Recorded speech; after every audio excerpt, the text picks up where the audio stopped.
Yang harus introspeksi diri itu siapa? Yang harus introspeksi diri itu kan harusnya sono. Kan tahu sendiri. Kita akan berdarah-darah di dalam memperjuangkan dia itu. Kita udah berdarah, berkeringat dan air mata seluruh perjuangan.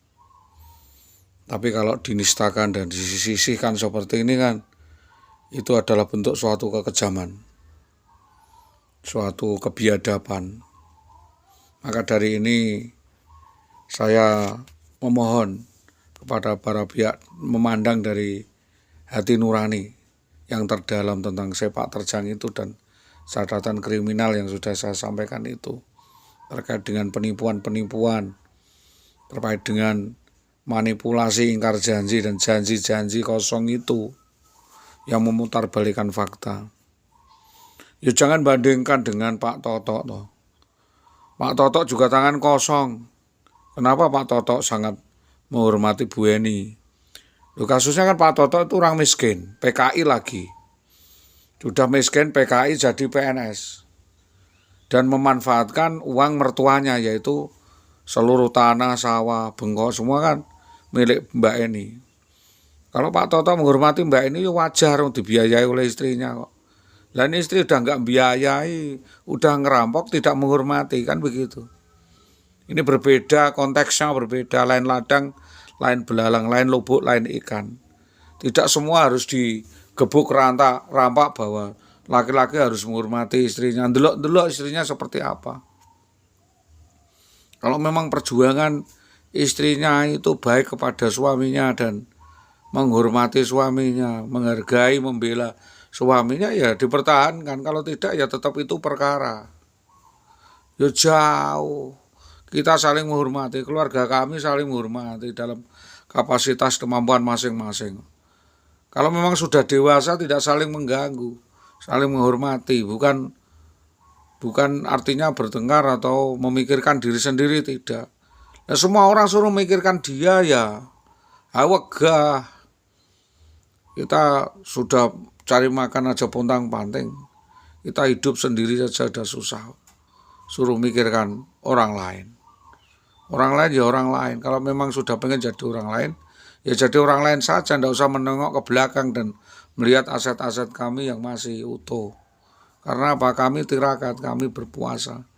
Kami menahan diri dari hal-hal keinginan-keinginan untuk menikmati kesenangan dan keinginan-keinginan kepuasan.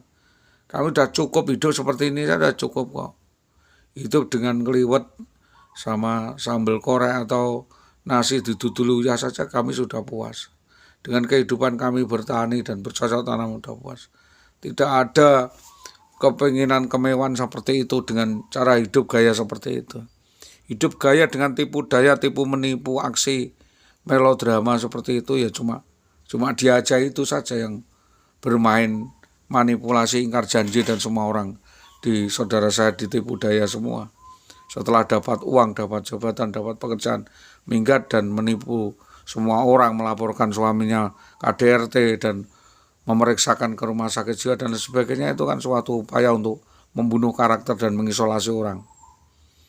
Jadi itu saya menyampaikan hal ini kepada Dinas Pendidikan. Ini ada suatu kejahatan yang sistematis yang juga dilakukan di setingkat SD ya, di institusi, dan itu sangat masif. Maka dari ini saya sebagai orang yang terkalahkan atau yang termarginalisasi, saya cuma ingin menyampaikan saja, tidak menuntut apa-apa, hanya dimengerti dan diketahui menjadi catatan jika ada kejadian tertentu bukan tanggung jawab saya, itu saja kok.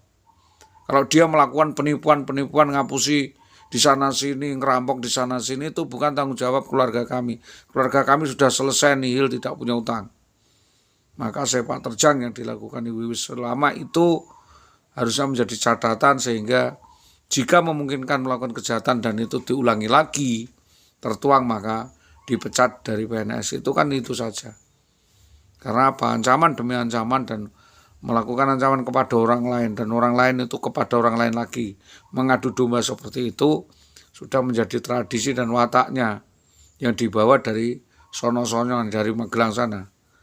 Dan itu tidak boleh mengkontaminasi atau merusak keharmonisan keluarga kami yang baru. Itu kami sampaikan kepada Dinas Pendidikan, kepada lintas terkait bahwa ada sesuatu yang tidak beres yang dilakukan oleh saudara IWW ini dengan mempengaruhi dan menghasut orang untuk menciptakan konflik dan semua orang saling membenci. Dan seolah-olah dialah yang menikmati semua hasil dari kejahatan yang dilakukan orang lain. Padahal dialah yang melakukannya. Itu yang dapat kami sampaikan karena memang dia penderita NPID. Semua kesalahan itu timpakan orang lain bahwa kita tidak melakukan apa-apa saja dia ngarang. Seolah-olah menjadi korban KDRT, seolah menjadi korban pemalaan, pemerasan. Tidak benar itu. Sama sekali saya tidak pernah meminta uang serupiah pun atau memeras mertua serupiah pun. Dia mengatakan saya minta kepada uang mertua 200 juta, sama sekali tidak pernah. Serupiah pun saya. Malah justru kami yang menjual semuanya dari sini yang kita perbantukan ke mertua selama nyalon Kades 3 kali itu. Itu yang saya sampaikan. Kalau memang masih ada saja dari pihak Tambak Romo atau dari pihak Gabus selalu menyerang kami melalui medsos, itu tentunya silakanlah tanya di kepolisian. Apakah saya punya kasus di kepolisian setingkat Winong atau di Polres Pati? Sama sekali tidak. Saya bersih dari permasalahan.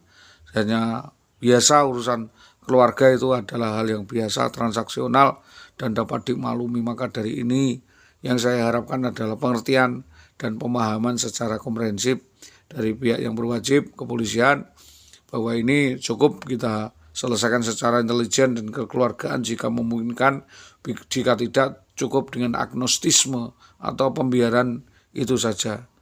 Demikian saya Solikul Hadi SAG SPD, wartawan dari Kompasiana dan Jurnal Liputan. Terima kasih, selamat siang. Assalamualaikum warahmatullahi wabarakatuh.